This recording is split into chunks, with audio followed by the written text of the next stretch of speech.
All right, here with us now is Wish TV's medical reporter with this week's health headlines. Dr. Mary is in the building. Dr. Mary, guys. now you got bad news for me today. Yeah, pretty much. The dirty and clean fruits. Yeah. My favorite falls into the dirty category. Oh, you really? Yep. Okay, well, let's see. Oh, well, okay, I'm so sorry. Just kick it off with this. Too. Yeah.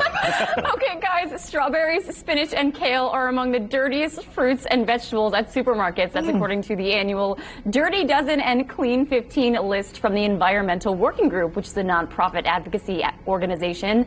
When they say dirty, they're talking about pesticides. The report is based on data from the Department of Agriculture and the Food and Drug Administration. They found that upwards of 90% of strawberry, apple, cherry, spinach, nectarine, and grape samples had residues of at least 2 pesticides. As for the most types of pesticides, that ranking went to kale, collard and mustard greens, hot peppers, and bell peppers. Kale, for example, had as many as 21 different kinds of pesticides. So what are the cleanest fruits and vegetables? Okay, let's say avocados, sweet corn, and pineapple are at the top of the Clean 15 list. All right, so here's my question. If I buy my produce in one of those sort of plastic Containers. clamps, it says it's pre-washed. Yes. So I'm good, right? I don't know. I would be take that extra step to like wash it. Yeah. Oh, but you know what? we It's can so only funny because our producer Lindsay, we were talking about this, and it's like, well, okay, a pineapple and avocado has like whatever, you need to peel it. You need to kind of like So and all those other ones, they're just sort of like you know, out there for just pesticides. kind of out here, just frolicking, just waiting. frolicking out there, waiting for the pesticides to come on in. But anyway, I don't know. All right, just so you know. All right. Okay, so a new study is finding a link between unhealthy abdominal fat and the amount in which you sleep at night. We have a lead study author that's published in the Journal of the American College of Cardiology.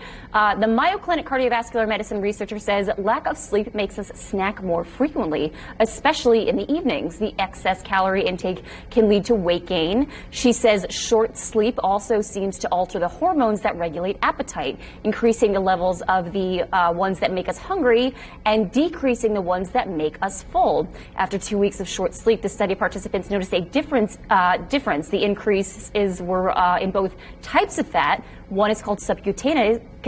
Subcutaneous. That's a heck of a word. Let's break it down. And visceral. The latter is more dangerous. The CDC says it can increase the risk for heart disease, stroke, and other serious health conditions like diabetes.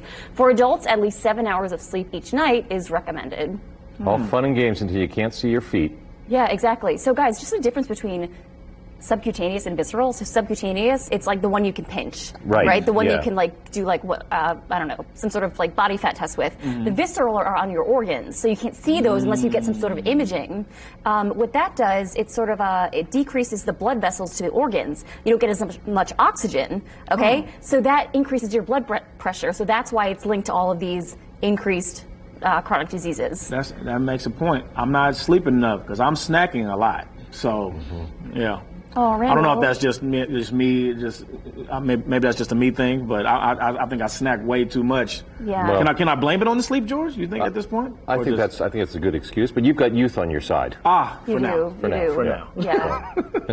Okay. All right. So last one here. Okay. And parents, do you want your kids to develop social skills, have the ability to be more empathetic, and talk openly about their feelings? Well, a new study suggests parents should swap digital games for dolls. A study published in Developmental Science examined 42 48-year-olds. Scientists examined their brain activation while playing video games versus playing with a doll. Increased activation was found in the part of the brain responsible for empathy, how they were able to express themselves, including their emotions, thoughts, and beliefs. Guys, those are the headlines. Have you ever looked at a kid playing with a doll? And they're talking to the doll. Oh, yeah. And the doll is like, in a way, talking back to them because their brain is just being like, I totally believe this doll is my friend. And I think it's the same way with little kids and animals. I mean, I love watching my little boy interact with his cats and his horse, and it's fun. Yeah, that's so great. Well, thank you for all that, Dr. Mary. All those health headlines. thank you. I'm going to go clean my strawberries.